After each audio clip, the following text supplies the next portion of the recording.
MultimediaJay radio style.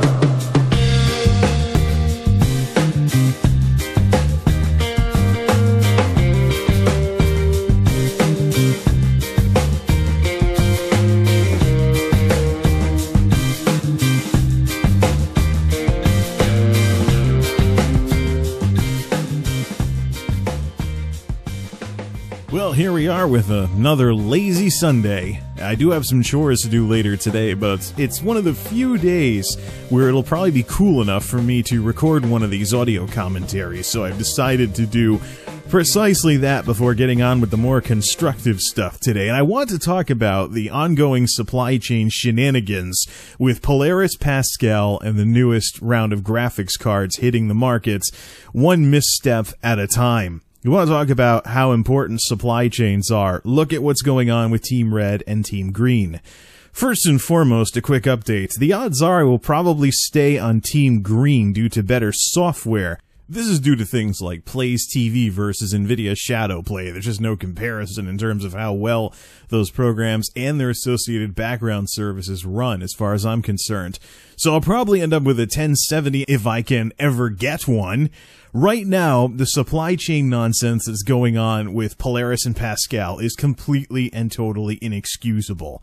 And it's a great example of exactly the sort of stuff that folks like myself with formal business backgrounds will sound off about, even if it gets us made fun of by others. So right now, as of the end of July 2016, with Polaris and Pascal not exactly being news anymore, it's not totally fresh off the press. I mean, there's been time for these products to float around the market, and you still can't get them. And if you do, you're going to get price jacked, the odds are. The 380 1070 is floating around the 450 mark. Now, some folks have blamed supply shortages like TSMC, Global Foundries, having trouble keeping up with demand. But what I see here is a dysfunctional industry with not enough competition. You folks want to know why people like me say there needs to be competition, and real competition at that, between AMD and Nvidia and between AMD and Intel? This is why. Look at all of these hyped up cards that are out that blow away all the previous stuff that's now being sold off in clearance sales at fire sale prices. Look at all of this new stuff and you can't get it. Or you're going to get eBayed without actually going on eBay. You're going to get smacked by price jackers, or you're not going to be able to get anything. But if you want the old stuff, it's on sale at fire sale prices, even though the new stuff totally and completely supersedes it. Now, this is the part where some armchair critics on the internet are going to be like, oh, look, the fat guy is discovering supply and demand. Supply and demand, nothing. It's not the holiday humbug season. There is no reason for this new flashy stuff being released in the middle of summer, mind you, to be selling out. If it was the holiday humbug season, you might have an argument there. But what I think is going on is basically hype shortages. There's no compelling reason for either of these companies to actually fix their supply chains, because it won't really start costing them until the holiday humbug season when electronics volume picks up. But what's doing it is not the fact that it's not that part of the year. What's doing it is a lack of real competition. But Jay, they say, by the way, if you can hear the drip, drip, drip sounds in the background, that would be the portable air conditioner near the recording area that's just, warming back up now that I've shut it off to record this. Oh, I forgot that thing drips for a while into its drip pan after shutting it off. It's kind of like a humidifier with a more powerful fan, or dehumidifier with a more powerful fan. But I digress. This is the part where somebody's going to be like, but Jay, there's two players in the industry. Isn't there competition? Oh, you mean like how there's competition in broadband between phone and cable companies? No, if you don't have enough competition, you'll end up with exactly what we have with graphics cards right now, because right now, the market is carved up. Now, I often talk about monopolism, and I talk about monopolists. And if you pay close attention, you'll notice I mention monopolists more than actual monopolies. That's because you don't need an actual monopoly to act like a monopolist. Under the right circumstances, if the market is inelastic enough, you can act like you have a monopoly even though you don't, and then turn around and say, but there's competition if anybody challenges you. This is the stuff they're not teaching in the schools, by the way. I didn't learn about this stuff till freshman economics class in college. So another failure of the public school system for grades 1 through 12 here, but you don't need to have a monopoly in order to act like monopolists. Just look at the broadband industry. Oh, look, there is competition. See, there might be a phone company competing with the cable company, and then there's satellite. And what are they selling? What price point is it at? Are these really products that go at each other's throats? Now, I can imagine there being some competition with these graphics cards when they're actually in stock. But for now, what both of these companies have is a carved up market. Nvidia owns the top, AMD owns the bottom. Just like with processors. You want to pay a premium? You can have the best. It'll come from Intel. You don't mind a processor that's underpowered? It can come from AMD. They'll be glad to sell you a cheap chip. That's the only thing that's keeping them even selling anything right now. There's nothing in the middle. Your processor, I'm not talking about not waiting for the Zen anymore and building an Intel system, because the Intel system is the only thing that'd be a real sizable upgrade from the 1090Ti that I have.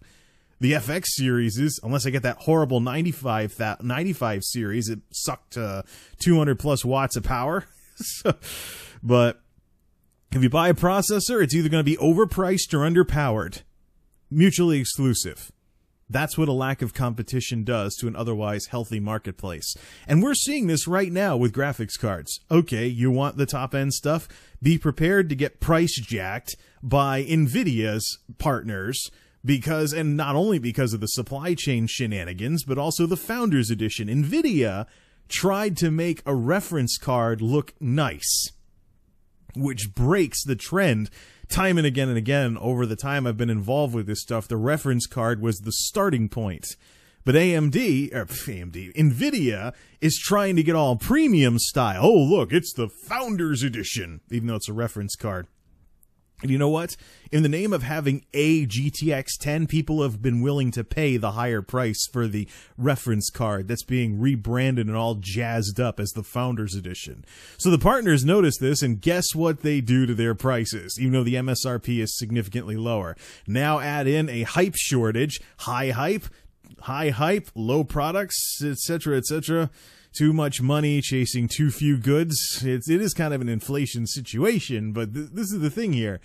Is there a compelling reason for any of these companies to fix any of these supply chain problems? I don't see any. Maybe later, when Nvidia has more budget stuff to compete with AMD, and AMD has some kind of high-end thing to go up against the Pascal GTX 10s. Right now, though, the market's carved up. If you want the best, you're going to be waiting or getting gouged. What are you going to do? What else is there? A Polaris? Yeah, tide yourself over with an RX 480 until you can get the GTX 1080. No, nobody's going to do that. These companies know that. And other than perhaps maybe the threat of not enough sales during the holiday season, what compelling reason do any of these companies have to fix their supply chains? Are they going to lose sales? People who've made up their mind to get one card or the other are probably just going to get what they want in the first place. So, okay, supply chain shenanigans, that's just going to delay sales rather than destroy them entirely. And in the meantime, with what they can produce, they can sell it at higher than the MSRP and higher than the Founders Edition price because supply and demand, stupid.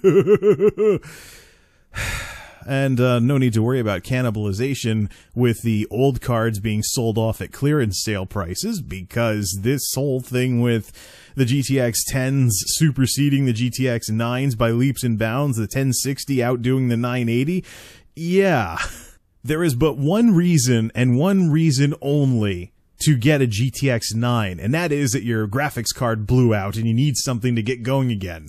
That's it.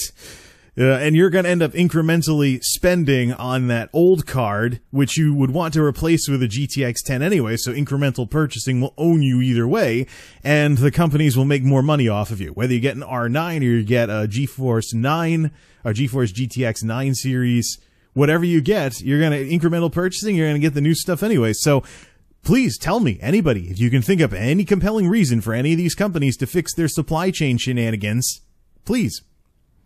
And the reason why I bring this up is because this isn't the first time we've seen this. We saw it when the Wii first came out. You couldn't get a Wii. Holiday shopping season, all the hype, and led to higher prices and things. Well, it's very highly valued and people want it, and there's just, we can't keep up with demand. And then that's why I wound up buying my Nintendo Wii in February. Just randomly wandered into a Walmart. I think I'll get a Wii today. And they actually had one in stock because it wasn't holiday humbug season. What the? You're buying a Wii in February? Okay, here you go. But that's the thing. These hype shortages, if you want to call them that, it's not a sign of anything healthy. It's not a sign they can't keep up with demand. Look at how well they're. No, they're making some serious money off of desperate consumers because they have a de facto monopoly because they've carved up the markets. Now let's keep an eye on what happens with both of these companies after they have more products at each other's throats. And their supply chains get more reliable, so it's like playing chicken. You want to see who blinks first? Well, we can revisit this issue after these companies can actually keep their products in stock, but until then, the waiting game continues. That waiting game that I am absolutely sick and tired of. No, seriously. How many times have I talked about how the best thing to do with technology right now is wait. And we wonder why these sales are slumping. But so long as companies like AMD and Nvidia have no compelling reason to fix this ASAP, at least maybe until the holiday season, don't expect to see this stop happening anytime soon. So if you want the latest and greatest, tough. Not good customer service, but what are you gonna do? This is why we need more competition. I don't know how many times I'm going to have to say this until people start figuring this out, but this isn't supply and demand that we have going on here. We have total dysfunction in the marketplace because these two players have carved everything up, and until they start stepping on each other's toes with more crosstalk at the various performance levels, don't expect this to end anytime soon, although I very much look forward to when it finally does. This is MultimediaJay, signing off. Thanks for stopping by.